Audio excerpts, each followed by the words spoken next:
আসসালামু আলাইকুম everyone, welcome to আভাস লাইফস্টাইল ব্লগ। কেমন আছেন সবাই? আশা করি সবাই ভালো আছেন। এই তো আপনাদের দোয়ায়, আল্লাহর রহমতে আমিও বেশ ভালো আছি।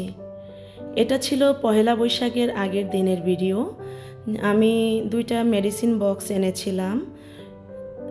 সেই মেডিসিন বক্সগুলোতে আমার মেডিসিন, ইভেন আমার মাঠটা দুইটাই রেখে দিচ্ছি আর আপনাদের সাথে কথা বলে নিচ্ছি। এই তো বাকি মেডিসিনগুলো ঢুকানো শেষ, ইনসুলিনের সিরিঞ্জগুলো ঢুকিয়ে নিলাম। আর এখন আমার মেডিসিনগুলো আমি এই বাস্কেটটার ভিতরে রেখে দিচ্ছি, কারণ মেডিসিনের বক্স দুটোটাই নষ্ট হয়ে গিয়েছে। তবে আমি এটা ফেলে দিব না, এটা ডিআইওয়াই করে অন্য কোনো কাজে লাগাবো অবশ্যই। কারণ আমি কোনো জিনিস ফেলে দেওয়ার চেয়ে ডিআইওয়াই করে অন্য কোনো কাজে পারপাসে আর কি রেখে দেই।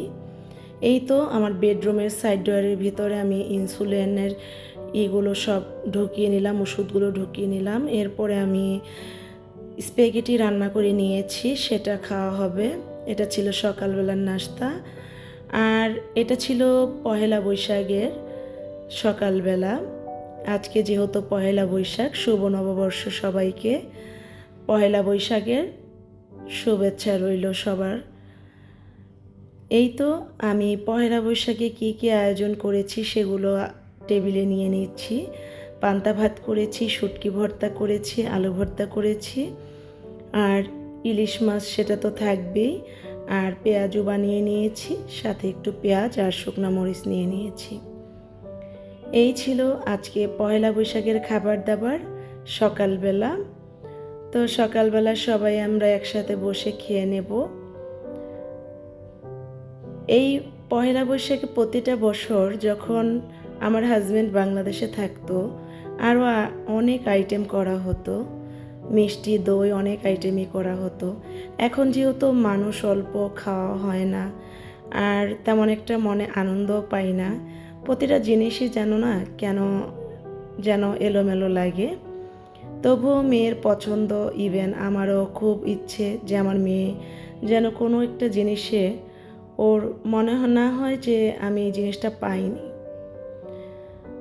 এই তো আল্লাহর অশেষ রহমত, আপনাদের দোয়ায় পহেলা বৈশাখ আরও একটি দেখতে পারলাম। আল্লাহর দরবারে কোটি কোটি শুকরিয়া। এখন আমরা সবাই একসাথে বসে খেয়ে নেব সকালের নাস্তা। আজকে বেশ ভারী খাবার হয়ে যাবে। মেয়ে বলছিল এত ভারী খাবার খাওয়া যাবে না। আমি এখানে দুইটা ইলিশ মাছ আস্তই ভেজে নিয়েছি, যার যতটুকু লাগবে ভেঙে নেবে। চিন্তা করলাম যে কেটে কেটে ভাজার চেয়ে এবার আস্তই করে নিই। তো এই তো আমরা এখন খাবারগুলো খেয়ে নেব। কার পহেলা বৈশাখ কেমন কাটলো অবশ্যই জানাবেন, আর ভুল ত্রুটি হলে অবশ্যই ক্ষমা সুন্দর দৃষ্টিতে দেখবেন।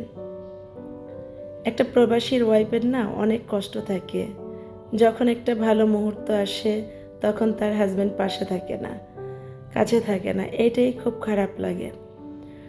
আর কি জানেন, ওই দূর প্রবাসে ওই লোকটারও বেশ খারাপ লাগে। হাজব্যান্ড নামক যেই লোকটা আমার পাশে সারা জীবন আছে, থাকবে, মৃত্যুর আগ পর্যন্ত যেন তার ভালোবাসা নিয়ে সামনে এগিয়ে যেতে পারি, এটাই সবাই দোয়া করবেন। এই তো আমার স্বামীকে ছাড়া সন্তানকে নিয়ে, মাকে নিয়ে পহেলা বৈশাখ পালন করছি। তবে আমার হাজব্যান্ডের জন্য অনেক মন খারাপ লাগছে। আমি তোমাকে আসলে অনেক মিস করছি। এই তো আমরা খাবার খেয়ে নিচ্ছি আর গল্প করে নিচ্ছি।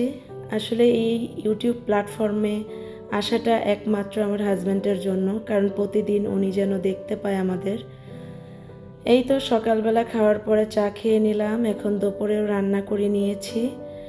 অফ ক্যামেরায় ফ্রিজ দুইটাকে গুছিয়ে নিয়েছি, ডাইনিং এরিয়াতে নিয়ে আসছি, কারণ আমার যে কর্নারের ভিতরে ফ্রিজ দুইটা ছিল ওইখানে বেশ রোদ আসছিল। তবে খাবার ফ্রিজের অবস্থা একদম বেহাল হয়ে যাচ্ছে, এজন্য ফ্রিজ ডাইনিং স্পেসে নিয়ে আসছি।